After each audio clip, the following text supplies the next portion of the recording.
एक बार भगवान बुद्ध जेतवन विहार में रह रहे थे।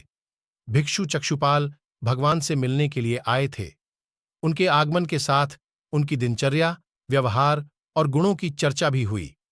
भिक्षु चक्षुपाल अंधे थे।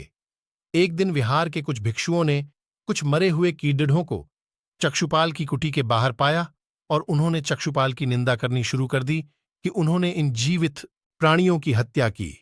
भगवान बुद्ध ने निंदा कर रहे उन भिक्षुओं को बुलाया और पूछा कि क्या तुमने भिक्षु को कीड़े मारते हुए देखा है?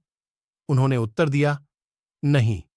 इस पर भगवान बुद्ध ने उन साधकों से कहा कि जैसे तुमने उन्हें कीड़ों को मारते हुए नहीं देखा, वैसे ही चक्षुपाल ने भी उन्हें मरते हुए नहीं देखा और उन्होंने कीड़ों को जानबूझकर नहीं मारा है, इसलिए उनकी भर्त्सना करना उचित नहीं है।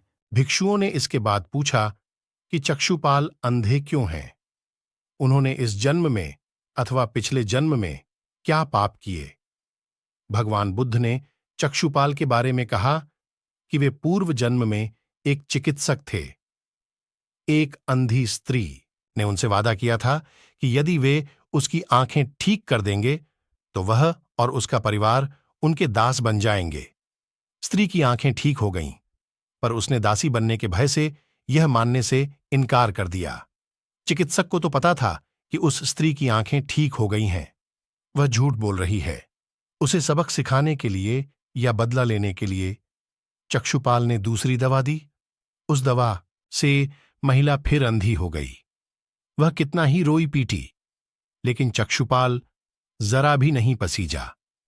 इस पाप के फलस्वरूप अगले जन्म में चिकित्सक को अंधा बनना पड़ा।